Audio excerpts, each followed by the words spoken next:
35 years ago, in 1990, audiences flocked to the cinema to see a one-man army take down some bad guys. So that's why today we're talking about Home Alone. Oh, no, wait, no, sorry, Die Hard 2. The other. That's right. Die Hard 2 is 35. As far as I'm concerned, one of the best action sequels that has ever been made. A lot of people might say differently, just because Renny Harlin made it. Yeah. But that's where I stand. I agree, 100%. I mean, it's bigger. The scope of it is huge. Like, the scale of it is massive, right? Yeah.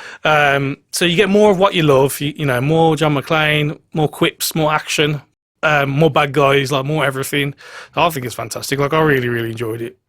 Each film in the Die Hard series, they sort of get bigger as they go. This one, it's in an airport as opposed to just one building, but it still kind of feels contained, though, doesn't it? Yeah. Well, because a lot of the film is still like him in tight spots, literally, right? Yeah. So yeah, but it's that similar feeling, but just with more explosions. They casually kill a plane full of people, right? Like, yeah. The wet scale, like, oh shit, like hundreds of people get killed in this film, just completely wasted. On a fake, what do they call British Airways Windsor? Yeah. And the lady's like, "Don't worry, darling, just like the trains will get you there in the end." No, you won't. These guys mean business, right? There's nothing that bad in the first one. Well, even there's a bit later on where he kills a guy in the eyeball with an icicle. Yeah, like hardcore. That's Renny Harlin's horror roots coming out. The pace as an action movie is fantastic. Like, so you go straight to the title sequence, Die Hard 2, then you get the establishing of he's having a bad day because his car's getting towed, then he sniffs out the trouble, and then blah blah blah. You know, so it's like relentless, right? Apparently, the gunfire starts at 13 minutes. Yeah. Do you think the film, though, lives up to the idea of John McClane? I think Bruce Willis is as good as he is in the first film. I mean, 100%. I think so, yeah. I think it nails it. And he's almost in that thing of, like, he's reluctant, like, he's like, oh, for fuck's sake, like, it's got to be me again, isn't it? Like, there. But I think that's what makes you root for characters like that, is that even though they don't want to do it, someone's got to do it, so it's going to be them, right? Like, there's something, I think, just universally appealing about that. If there's a flaw to the movie, it's that there are too many callbacks to the first one. Yeah. In fact, even Bruce Willis said this himself. Yeah. With some of his dialogue, he's saying that it's a bit too meta, right? Like when he's crawling for the tunnels and stuff. How does the same shit happen to the same guy twice? I like that, but the problem is there's more than that. We're just up to our ass in terrorists again, John. Yeah. No, that's too far. Yeah. You had the one. Let it go. It's too self-referential. Even at the end when with his wife, and she's like, why does this keep happening to us? Yeah. John McClane shouldn't be saying multiple, like, meta jokes. Yet Renny Harlin started with a little horror movie called Prison, which I saw actually recently for the first time, with Viggo Mortensen. Oh, really? It's like a supernatural horror movie set in a prison. And then A Nightmare on Elm Street 4, they call it the MTV Nightmare because it's very slick. But the reason he got the job from Joel Silver was for the film he made that was released a week after Die Hard 2, called The Adventures of Ford Fairlane, which of course I made a little documentary about earlier in the year, which you can check out. He was editing that and making Die Hard 2 at the same time. Can you imagine, like, you're 30 years old, you've made your dream of being a film director, and you have 2 action movies out at the same fucking time. And you also have to deal with Bruce Willis. And Joel Silver. Yeah. This is definitely like the height of Joel Silver cocaine time. Yeah. You've got, like, McClane, and you've got, like, the universe around him and all these, like, secondary characters, which the films sort of do away with as they go on. Like, by the 4th film, it is very much like McClane and his sidekick. Yeah. You don't really get that, like, whole panorama of, like... It makes it kind of feel more grounded and real, right? That there are going to be so many people there in the background and stuff, so I quite like that they did that. And there's less reason as they go on for McClane to be doing what he's doing. Yeah. Like in the first 2, it is because of his wife, damsel in distress and all that. There's a reason for him to be personally involved. In the 3rd one, they seek him out, which is great. But like in 4 and 5, why he doesn't just hand it over to, like, the authorities? I don't know. There's no reason for him to do what he's doing. He just can't let it go. It's like, how's the same shit happen to the same guy 5 times? Yeah, exactly. The one thing that this film doesn't do necessarily as good as the first one is his vulnerability. Well, he seems like he's wearing some heavy plot armor this time. Yeah, because like in the first one we see the cost of it, like with the glass in the feet and all that kind of stuff. Right? But like this one, he's like jumping off planes and stuff, and like he's beat up and stuff, but he's bounces back very quick. Yeah, he's not as vulnerable, and he is more like of a standard action hero.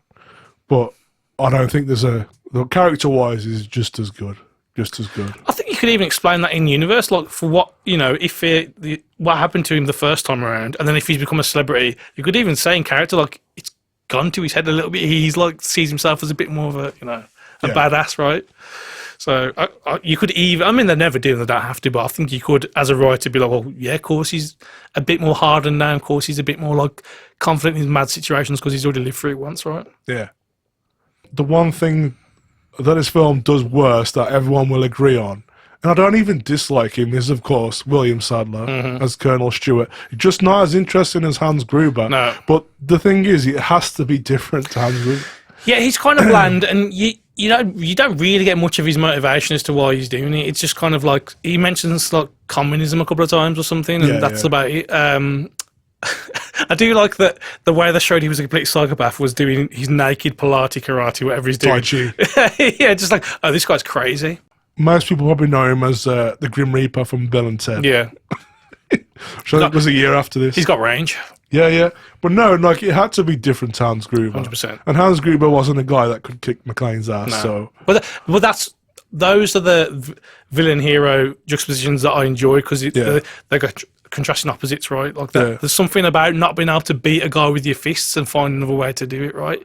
He seems formidable. He might not have as much good dialogue. The plane crash scene is chilling, really. Like the way he's casually like, "I'll show you." The studio said yes to that. Like, because now they were worried about it. Yeah.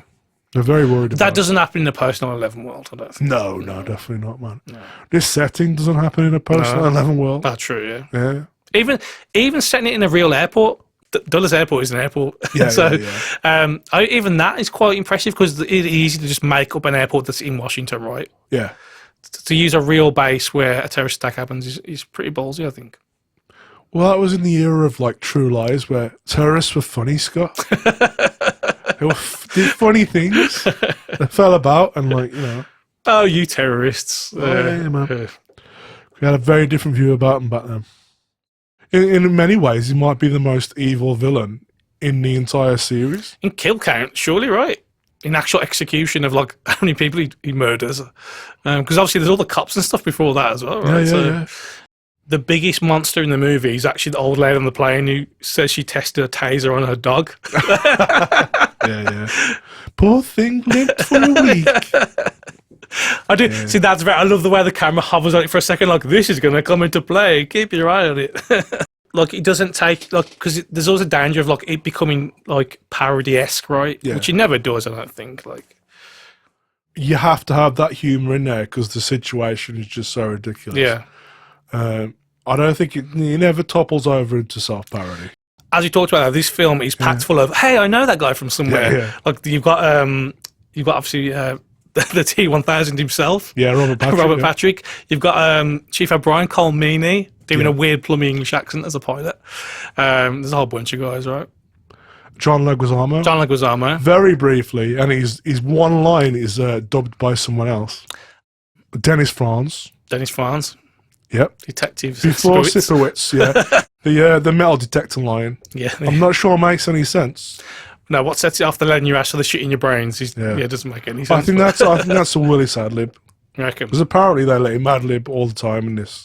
Well, I was thinking about like the charm of Willis and about McClane, of how perfect he is for the role in the time of those 80s action heroes, right? Because imagine like Schwarzenegger trying to deliver that line like, hey, what's it off the metal detector, the lead in your ass and the shit in your brains? Like, no. It just wouldn't be so clunky, right? Like, yeah. And what about the whole Christmas aspect to this thing? I think it seems to me like I don't know if it was the whole His Died to Christmas movie and a thing that early back then, but I feel like the joke at the end where he rips up the parking ticket and he's like, it is Christmas. Yeah. I was like, that feels a bit meta, right? Like, maybe it wasn't, but in retrospect, it feels that way. I used to hate the fact that it was set at Christmas again, but I kind of don't mind anymore. Yeah. It is more Christmassy with the snow. Yeah. And apparently there was a real problem finding actual real snow to film in. So a lot of it is potato flakes. Really? Yeah, I hate that. It's Die Hard a Christmas film. We need to get rid of that now. That's been going on too long. It is a fucking Christmas film. It is 100%. As is Lethal Weapon. As is Batman Returns. As is Iron Man 3. It's a fucking Christmas film. Shut up. Accept it and move on. Yeah. You can't go wrong to have Christmas Eve, a double bill of Die Hard and Die Hard 2. Just great. Well, if Home Alone's a Christmas movie, right, and Home Alone is Die Hard, then is Home Alone 2 a Christmas movie? I can't remember. Oh yeah. So because aren't they going away for Christmas to Paris? Home right? Alone 2 is basically the Die Hard 2 formula. Yeah. Yeah. Except no one explodes on the plane. Nah, it would have made a better movie. Would have been better if Harry and Marv were like shot to pieces at the end. Brutal machine gun fire. That's been a good crossover if they were the terrorists, Harry and Marv. But not all the set pieces are great. The Annex Skywalk shootout with Robert Patrick is great. Hey, buddy, what do I look like to you? Sitting a duck. Sitting duck. Yeah, pop. That is great. The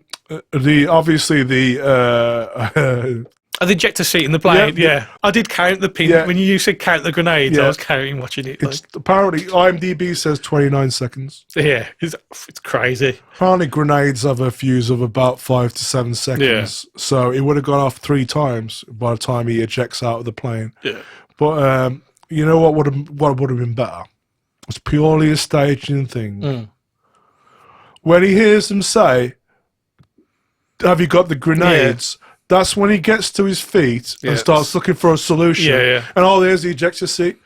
Instead, he waits for him to start lobbing them in. Because you also think he's going to start throwing them back, right? He just lies there. Yeah. He waits for him to start lobbing them, and then he gets to his feet. And he's panicking. And he's like, oh, what the fuck do I do? That's all you need to do. You just need to get up quicker. Also, can we talk about the physics of landing in a parachute from there? Because you'd be dead.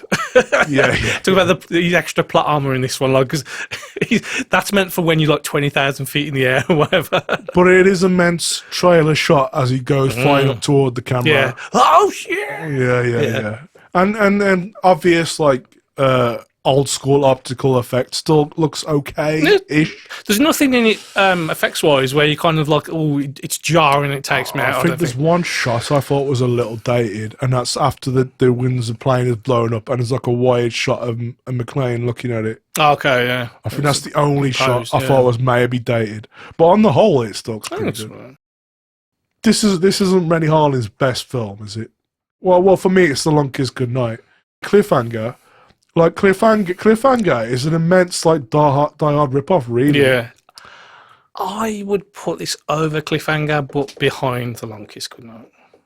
Cliffhanger's pretty great, though. I get probably worth a rewatch, but I haven't seen it for a long time. But yeah, it is pretty good, isn't it? It holds up fairly well. Yeah. It is definitely like a Die Hard clone. It's Die Hard on the mountain. Yeah. With an amazing, like, scenery chewing turn from John Lithgow. Oh, yeah, he's brilliant in that, yeah. Like, if he was in this movie, then Die Hard 2 would be on the same level as the first one. Yeah. Lithgow is an underrated chameleon. He's brilliant. I love him. He's fantastic. But, yeah. This is better than any action movie that's come out in the last 5 years. 100%, yeah. Like, Roger Ebert didn't like the first Die Hard, but he gave this one 3.5 out of 4. Really? He said it was terrific entertainment, Scott. There you go. I thought the first one was terrific entertainment, Rog. Yeah, that's a weird take. It is a weird take. It's the same fucking thing, really, and you like the second one more. Okay, I'll get it. Roger really likes snow, I guess. Maybe it reminds him of something he really likes doing. I don't know. Maybe him and Joel Silver had a good night out. Look, how many stars are you going to give this time? That's it. Joel's watching the potato flakes being put through the through the wind machine. He was like, I'm just going to go to my trailer. He panicked. He was like, no, run away. So that's what the later films are missing, man. Just like Cocaine excess, man. Cocaine adult producer. Anyway, Die Hard 2 is a Christmas classic. I'm saying it right now. You can keep your fucking Christmas Carol with Alistair Sim and all that jazz. You need to watch some Die Hard and Die Hard 2. Yeah. I mean, it closes with a Christmas song. What more do you want? Exactly. Yeah. The same Christmas song as last time. Yeah, a couple in the snow together, reunited. What's more Christmasy than that, right? In the glow of a burning Windsor airplane. Hey, look. It's a great film. It's a great film. If you like action movies, if you like Bruce Willis, if you like... Yeah, you'll enjoy it. You'll enjoy it. Mm-hmm. And the weather outside is frightful. Can't say any more for copyright. Happy Christmas. Lily potato flake. Yeah, that's it, man. Merry Christmas. Merry Christmas, everyone. And here's to a even better and more productive 2026. Hurrah. This is definitely a Christmas movie. So give us the present of ad revenue by hitting like and subscribe. Happy holidays.